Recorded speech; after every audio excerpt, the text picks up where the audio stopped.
play together. Come love and be loved. From the blessed out to the turned out, from the pampered to the abused, this door is open to you. Come on in. Come on in. Come on in. Come on in. The God in us recognizes the God in you. Whether you're black or white or gay or straight, Christian, Buddhist or Jew, this door is open to you. Good morning, Claremont Center for Spiritual Living. How are you this morning? You look all bright and sparkly out there. Yes, hello. Hello to our friends online. Thank you for joining us. We know that you are here in spirit because in spirit there is no space or time or distance. It's simply consciousness. And that consciousness is truly all that we are. So good on you for showing up this morning to remind yourself of just that. It's a good community that we belong to. It's one that focuses on how magnificent life is and all that is just waiting to come forth from each of us, because what's in there is all good stuff. So I'm glad you're here. I'm happy to see all of you, and I'm excited to get started. So we'll begin with introducing our practitioner this morning. It's Pat Fromer. She'll do our opening invocation and a short reading in a little bit, and we have music this week. We've got Jeff playing the piano, and we brought back the Jacksons. So we'll rock out in a new thought kind of way. And I'm Reverend Tracy, and delighted to have you here. And if you're visiting or you're welcome, I'll finish one of those sentences. If you are visiting us for the first time, please know that you are welcome here, wherever you are on your spiritual path. We're just all about knowing the truth of you, and that truth is good. So let's get started by getting centered. I'm going to invite you just to settle into your seat. Close your eyes if you're comfortable. Let everything go and let the sound of the bowl take you within. For there is that place within us which knows only love, only peace, only joy. And it is in this place that we remember the truth that you and I and Spirit are all one.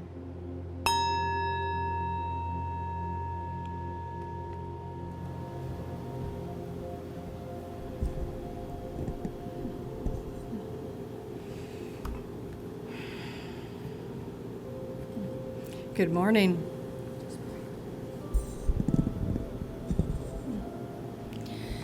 Please join me in taking a deep, cleansing breath, releasing everything that needed to be done to get you here. And be in that sacred, secret spot where I know that God resides. And know with me that there is one life, one truth, one power in the universe. And that truth, that power, that life is God. And God is within everything and everyone, for there is nowhere where God is not. And I know that it is within me, as it is within each and every one of us. And I know this is a blessed gathering, and everything that needs to be done is done. And the words and the message that Reverend Tracy gives us is exactly what we need to hear for today. I recognize this and I see this. And with a grateful heart, will you join me in affirming this? And so it is. Well, good morning again. And it is such a glorious morning. And I have a reading from Ernest Holmes from this thing called life. The law of life is already in your mind. Your problem is to apply it to your everyday needs. Naturally, the intelligence and the law, which are God, are abundantly able to bring it to you or to anyone. Everything necessary for happiness, for health, for success.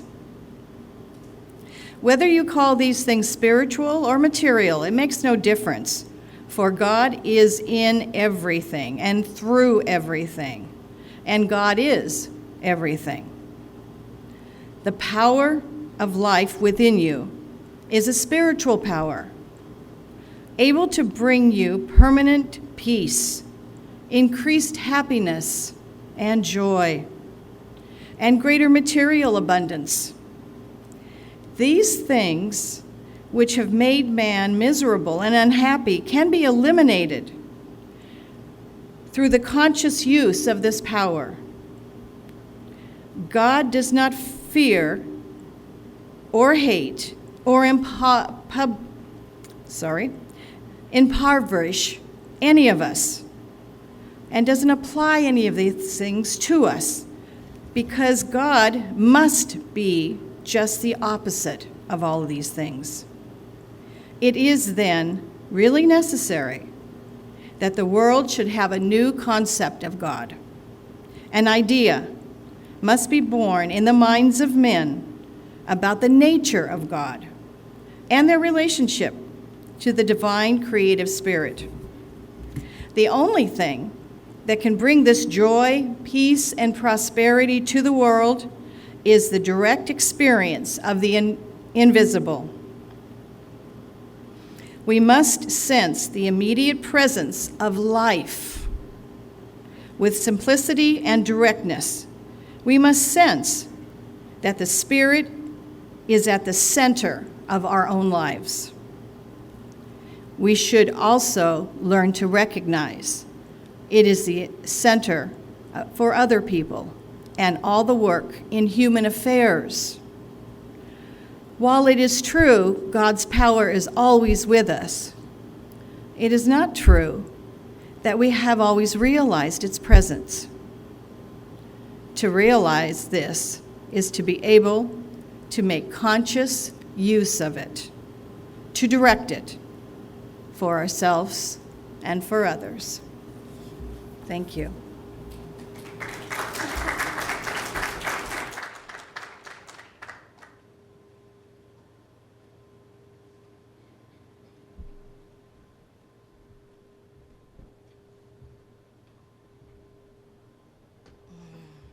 Good morning. It's always good to come together, and we love coming here and getting to share our music with you. So thank you for that. This first song that we have to share with you is called It's Up to Me.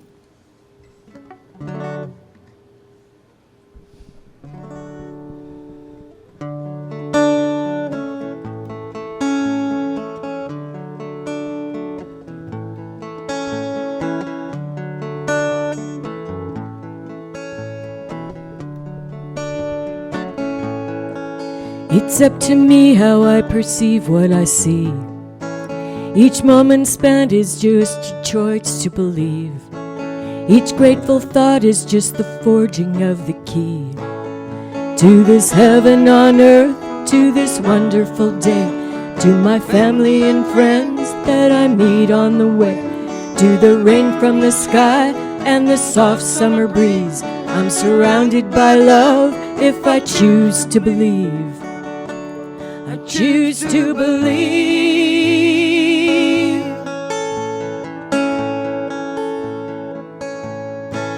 Yes, I am grateful for each day of my life. It is forever evolving and expanding in light, and the beauty and joy fill my eyes. It is all such a gift, and I'm so thankful for this heaven on earth, for this wonderful day. To my family and friends that I meet on the way, for the rain from the sky and the soft summer breeze. I'm surrounded by love, 'cause I choose to believe. I choose to believe.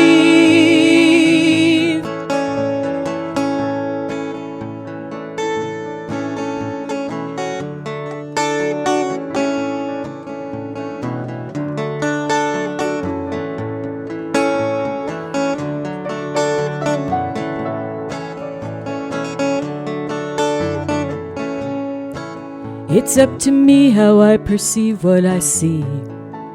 Each moment spent is how I choose to believe.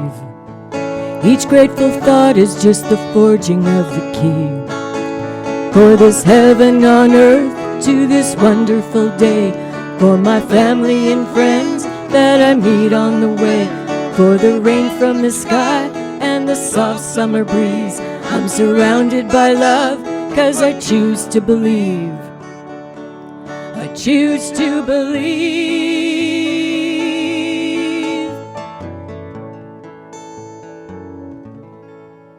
Thank you.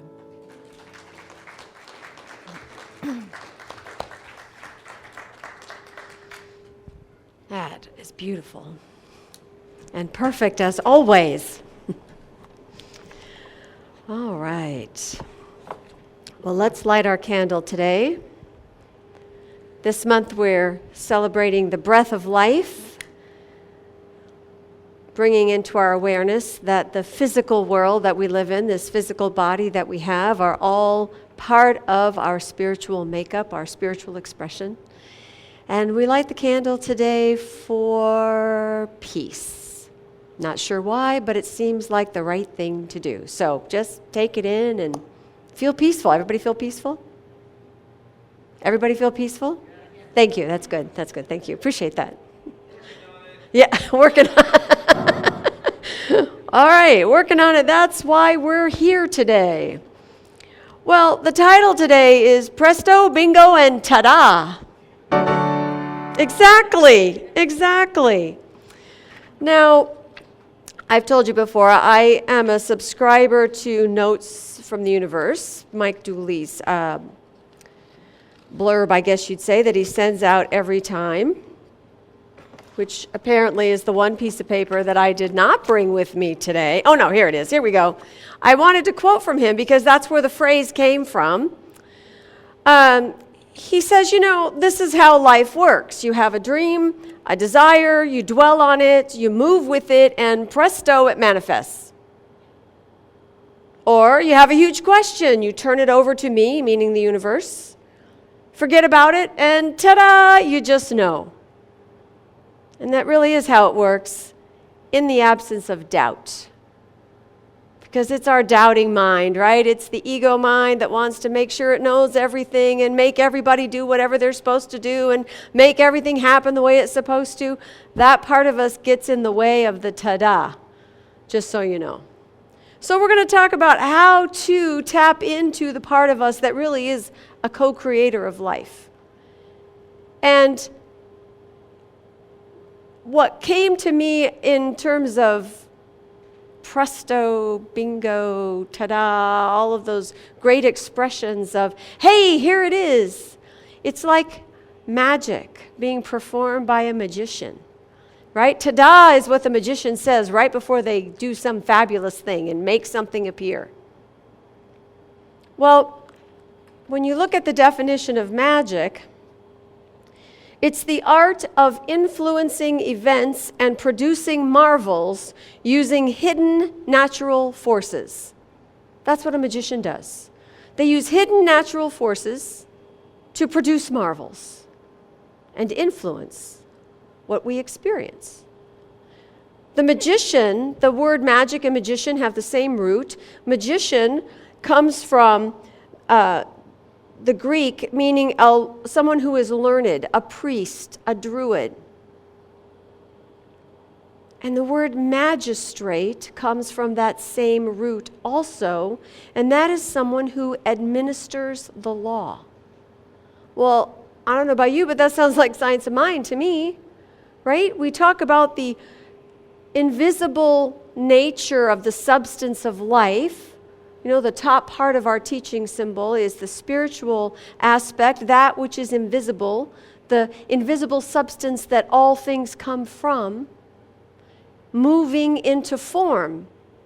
The physical nature of this world we live in, this physical nature of ourselves, the body of our affairs. So the magician is administering the law, these hidden natural powers, to produce something in form.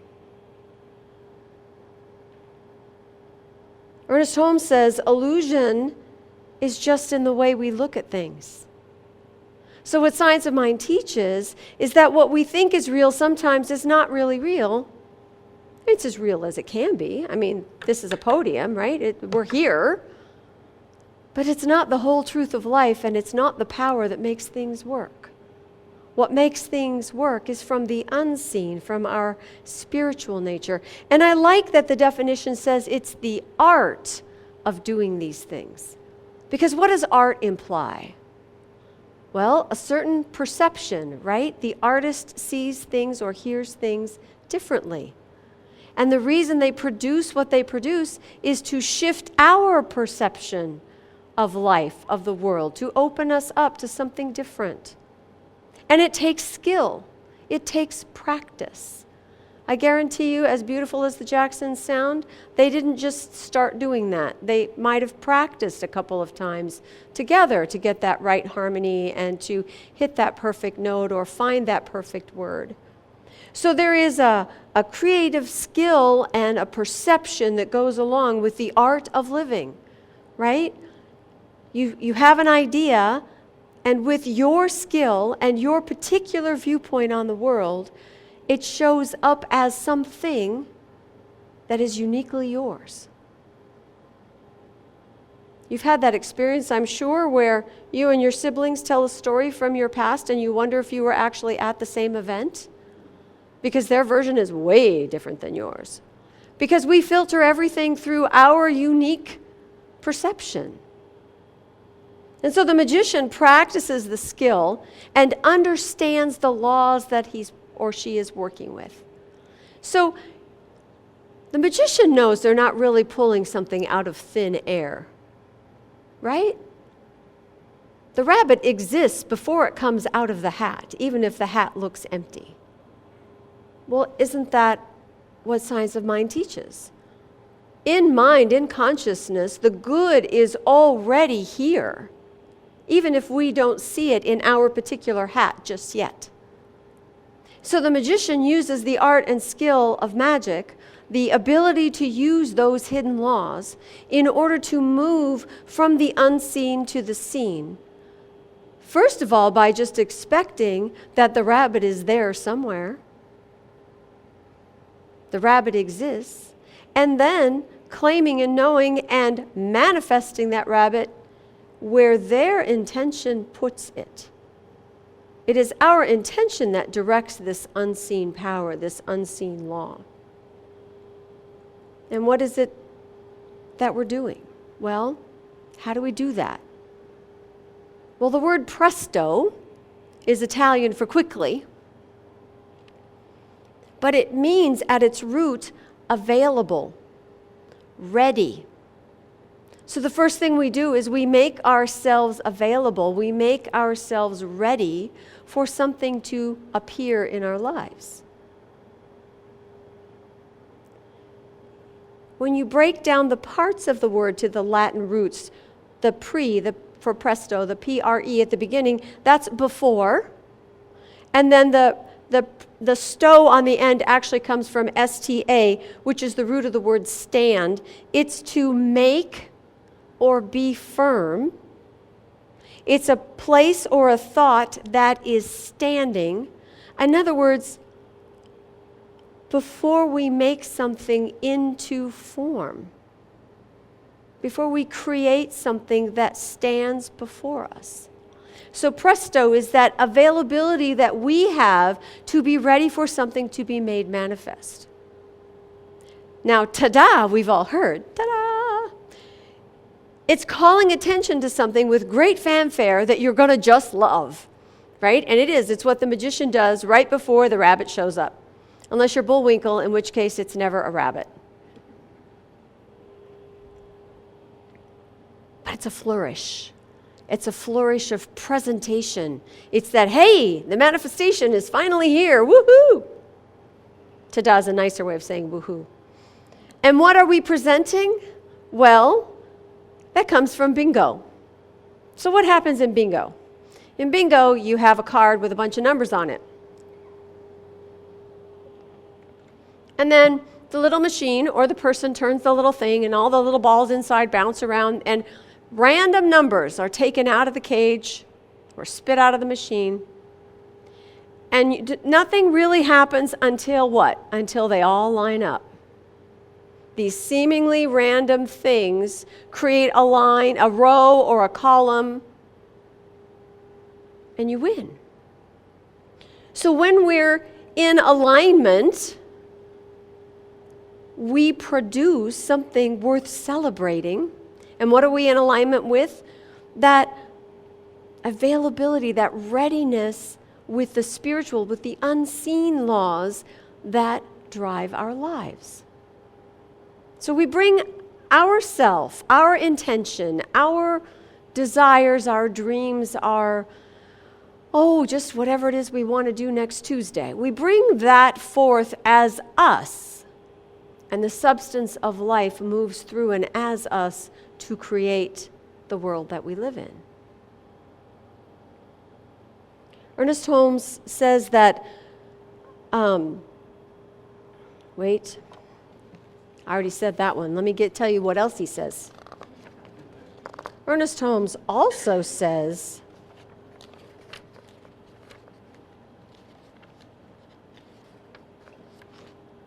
a quote that is on a completely different page. Oh, well, that's how it goes. Basically, he says that spirit is the great mystery of life, that we make things out of the substance unseen, that this is how life works, and that the law doesn't do anything until we use it, right? The law only acts on what we put into it. So it's the spirit within, it's our magician, we're the magician, right?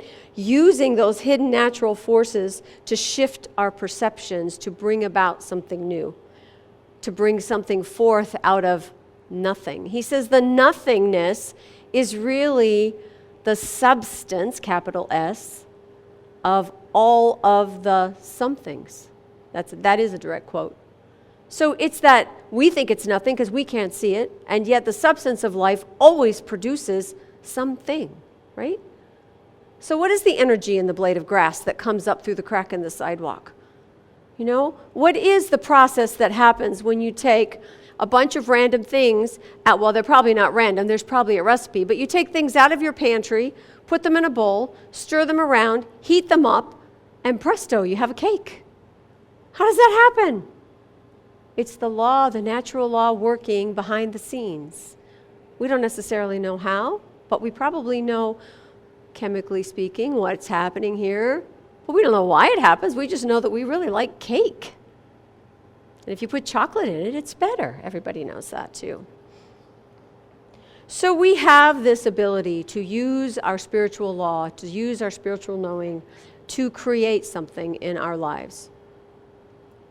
But this world, you say, this world is just a place of despair and overwhelm and tragedy and struggle, and why would I ever create that? Well, we're not the only creator, okay? We are the co-creators, and we are subject to the consciousness of all of us. In other words, whatever we do it together. So there is healing to be had, there is progress to be made, and yet we are a part of all of that, the tragedy and the healing. And that is our dance. That is our soul's call to evolution, is to become more of our spiritual nature right here in this messy world we live in. So how can me practicing magic in my own life, make a difference in the world? I mean, I'm just me. Right? I talk to you and you talk to other people. I mean, we all do a little bit, right? But how does that really change anything? Well, here's an example of how it works. So I've told you that Pat has taken up rowing. She's out there in a scull on weekend mornings. Those are those skinny little boats that you see in the Olympics that go really fast across the water. And she had been doubting a couple months ago whether or not she would continue. It was really hard. There's no written materials to study. You just kind of learn by doing, which is not her favorite thing to do. She likes to do, but it's nice if you have instructions. You can kind of like review before you get in the boat so you don't tip over, So she hadn't really committed, and that shifted in the past couple months. She's gotten really good at it. She's had some really good successes, and she's all in. She loves it. She's going to keep going. We're going to renew the boat house membership coming up here.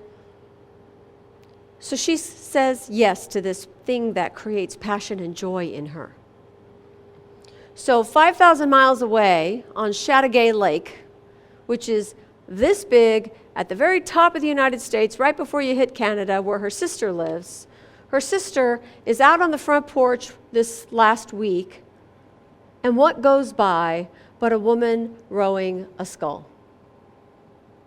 There are no sculls in Chateauguay Lake, okay? I've been going there for 15 years. I have never seen anything other than a canoe, a kayak, and things with motors, right? There's no longboarding. There's nobody surfing on the lake. There's no sculls. Here's a scull. She takes a picture and sends it to her sister.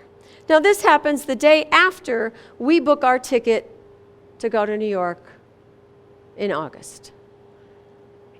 And it's this process, I believe, this Pat releasing her doubt about whether or not she was all in, releasing that and just being present with her joy.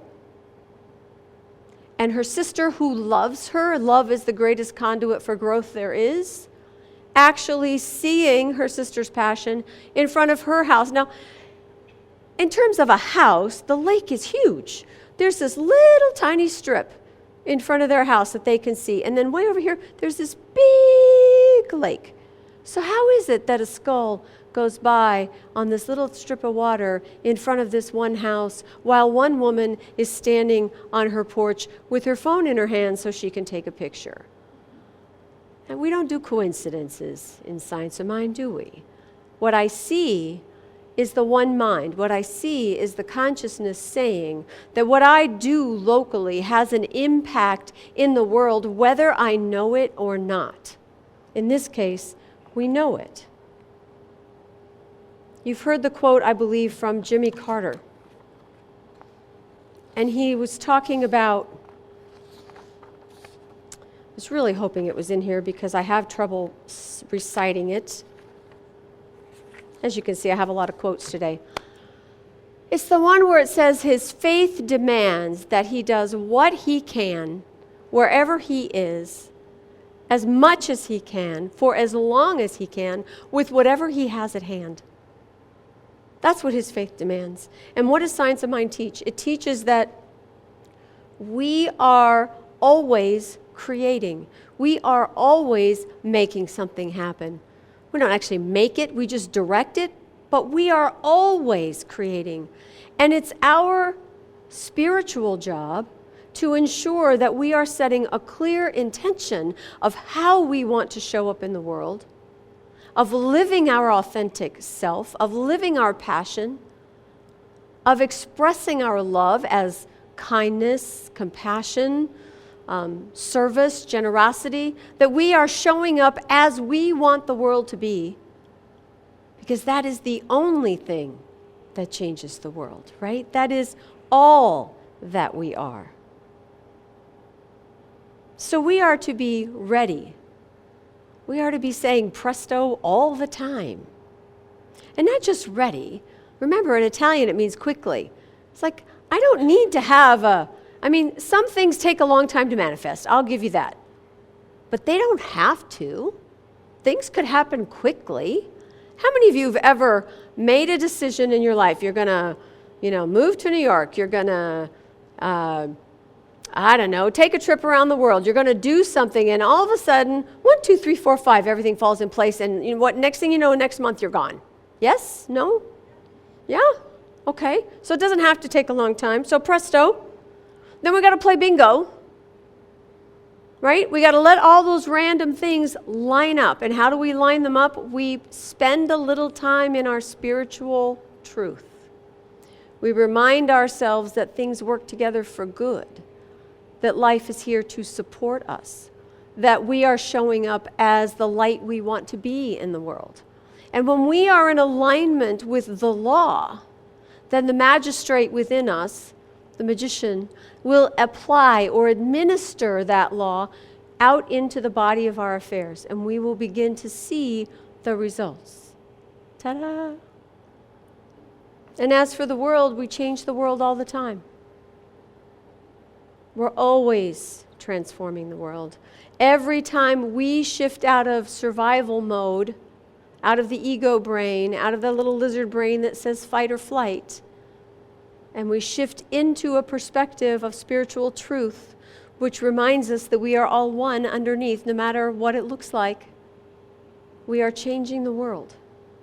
We start with our world, and it filters out into the greater world.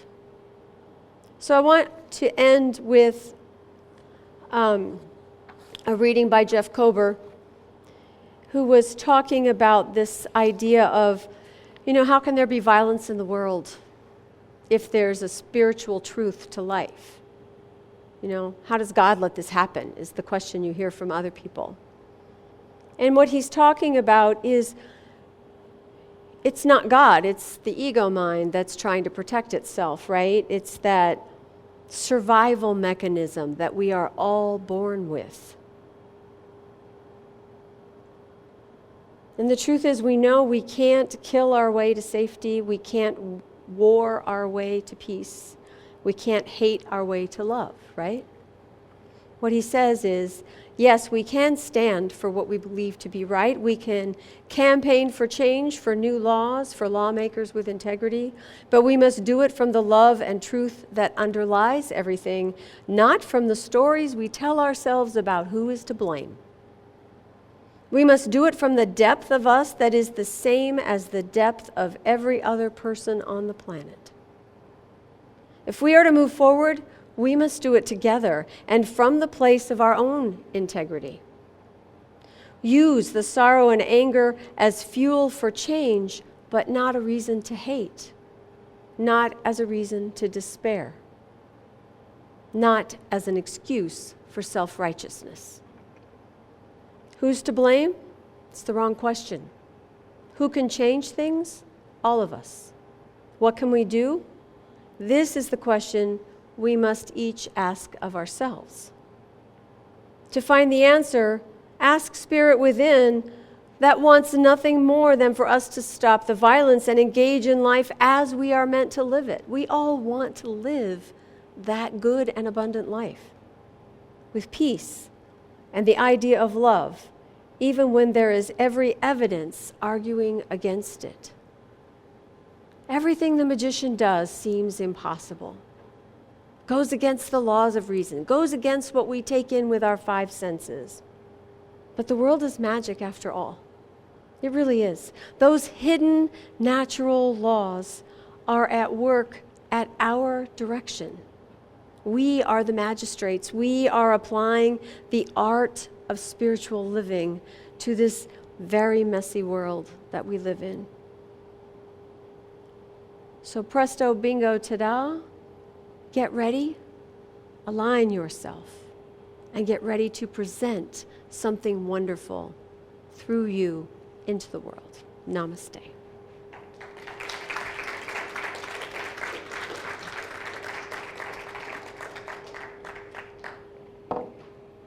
So let's give ourselves a moment of prayer, shall we? Again, taking that deep breath and turning our attention within. Reminding ourselves that right where we are is the presence of the oneness of life. Whether we call it Spirit or God, Buddha or Atman, whether we call it energy or the universe or Mother Nature, there is at work an order and design as life.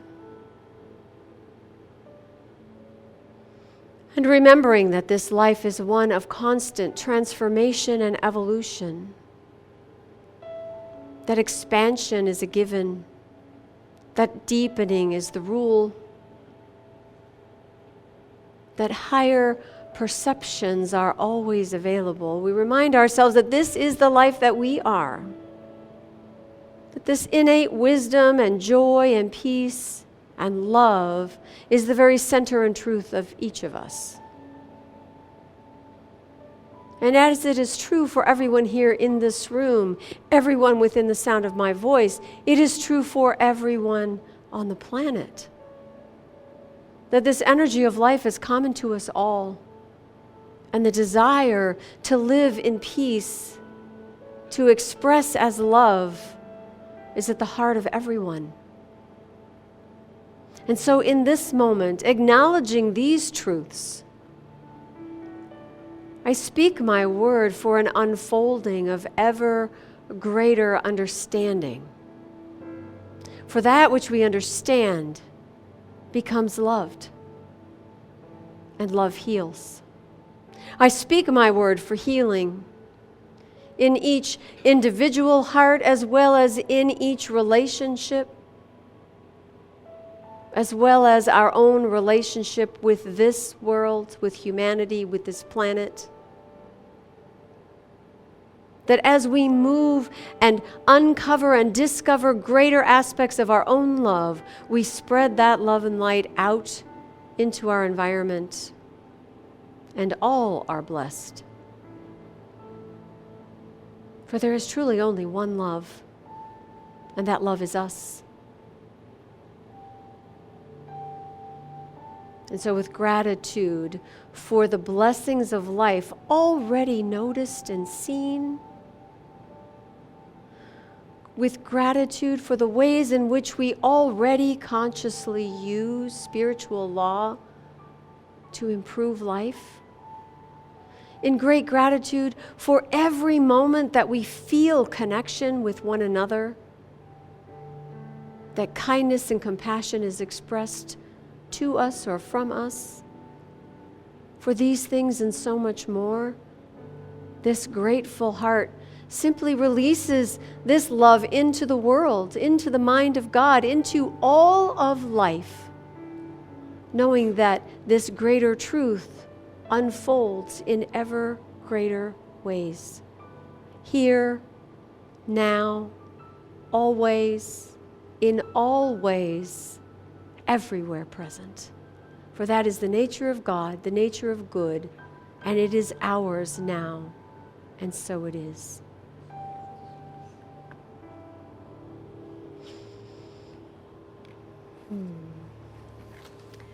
All right, I'm going to invite you to join me in saying our affirmation. You know, remembering that we are necessary to the process of creation, right? That the quote for today is that the thing is about magic, you've got to know it's still here all around us or it just stays invisible. And when we know it, we show it. And that's why I don't do poetry for a living. All right, so let's do our affirmation, shall we? I'll say it first, invite you to repeat after me. Today I activate the creative power within me. My good is made visible. And so it is. All right, let's have a little more music, shall we?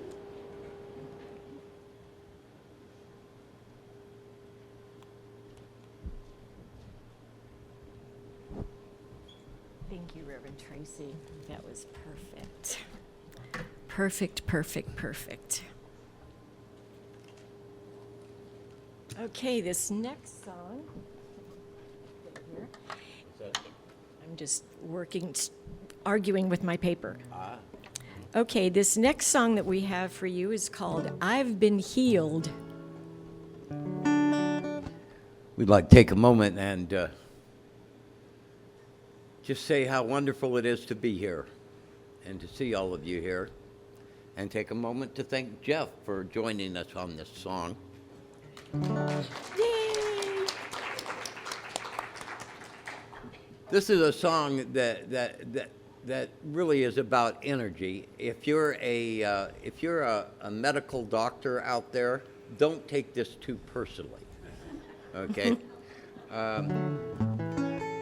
When I was a little kid, my parents were from Oklahoma, and we'd go back there and we'd visit. And and every once in a while when we'd be back there, okay, they'd have a tent service where an evangelist would come through, and all of these people from all over would come to this place, okay, and it brought everybody's spirit up, okay, and that's kind of what this song's about. It's not about the same ideology, but it is about energy. So if you feel energetic, be energetic. I know when I leave here every week that there are things that Reverend Tracy says that energize me and keep me going. So hopefully this will be something too. Glasses. I don't know when that happened.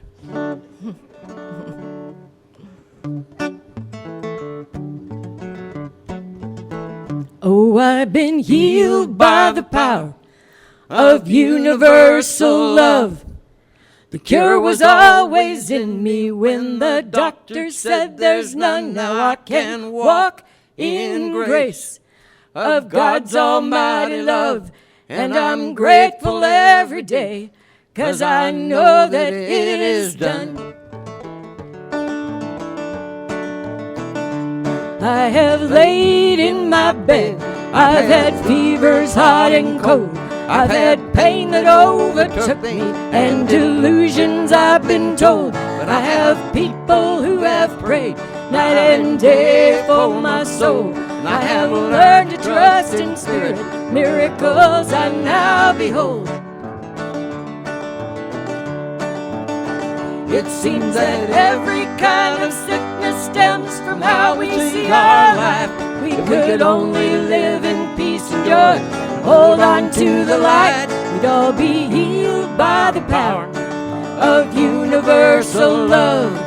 The cure is always in you. When the doctors say there's none, we all would walk together in God's almighty love and be grateful every day, 'cause we know that it is done.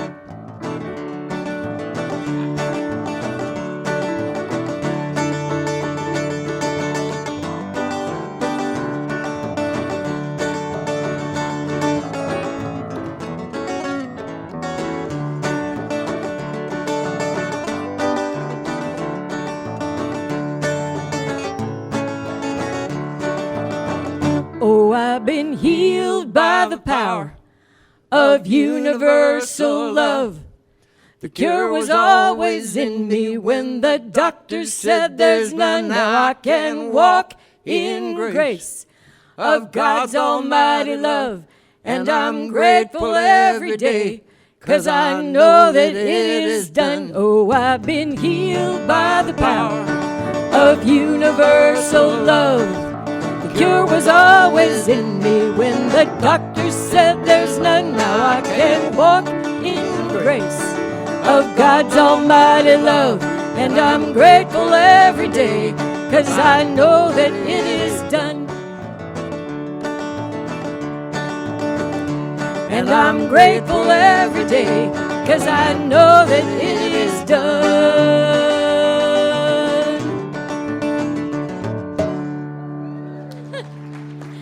Thank you. Thank you. How fun. I kind of want to get up here and go, can I get an amen? All right. Bingo.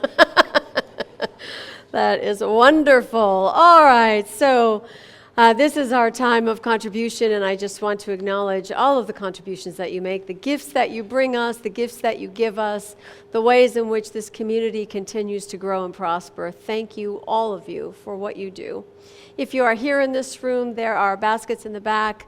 Online, there is a way to donate on our website or through our e-blast every week.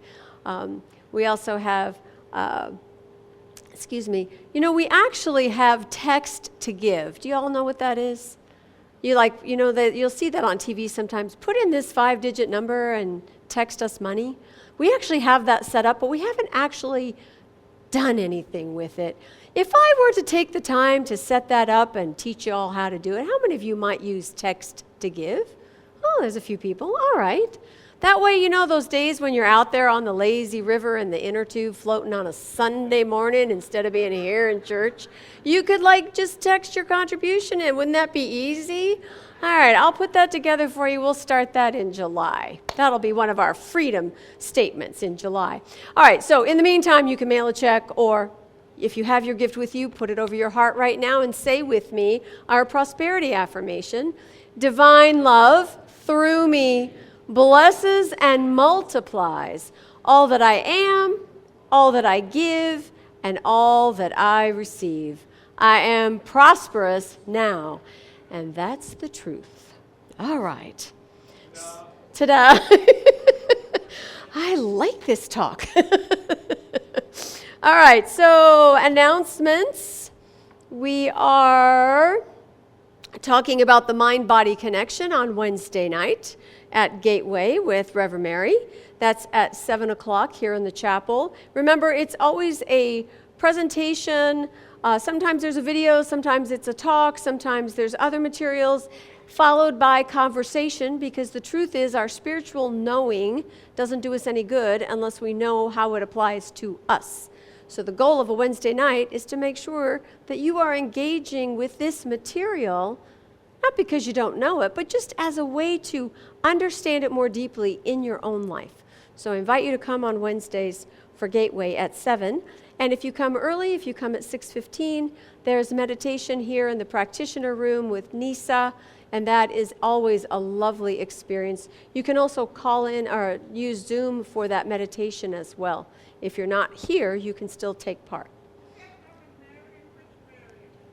Reverend Mary Ann. Okay, so I thank you. I want to just let you all know that I talked to Reverend Miriam about a week and a half ago. She sounds like herself.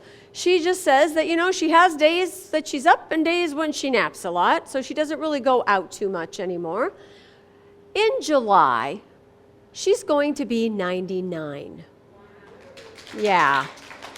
So we're going to talk to her family and see if we can't arrange a drive-by birthday party. Would you all be in? We'd meet here, decorate the cars, get balloons, noisemakers, party hats, I don't know, whatever we come up with, and do a little parade by her house for a happy birthday for her. Doesn't that sound like fun? All right, we'll keep you posted on that. Absolutely. All right, other announcements. Let's see, our flowers this week were donated by Chris McDowell. They are beautiful. Thank you, Chris. Yes, we love having them. Just a reminder, you can do that too. There's a sign-up sheet in the foyer. You get to take them home after service, and we get to enjoy them in the meantime. We also have out front, we have our food donation boxes back out there. We're supporting 2 food pantries, the Foothill Family Shelter and Hope Partners, Inland Valley Hope Partners. So next time you go shopping, pick up a couple extra things to bring on Sunday and put in the box. We'll keep our food pantries going. They need us more than ever now. People are struggling with the inflation and so forth that makes it difficult for them to feed their families. So we can do something to help. So that is all I have, unless, yep, we got one more. Oh, yes, Jerry's got these great necklaces. Come on up, Jerry, or wave it around or something. They're little, 4th of July flags, red, white, and blue. There's some out front. They're for sale. She's donating them. She's very crafty. Isn't she very crafty? They're $5. $5, yeah. Okay, her daughter's very crafty. But, you gave birth to her. You get some credit, right? Yeah, okay. Good, they're adorable. Anyway, check it out. They're on the welcome table out front. And I think that's it. All right, well, let's stand up and sing a little Love in the Sanctuary, shall we? Take a look at the person next to you and say, God loves you and I love you too. Now feel the love in the this and repeat after me.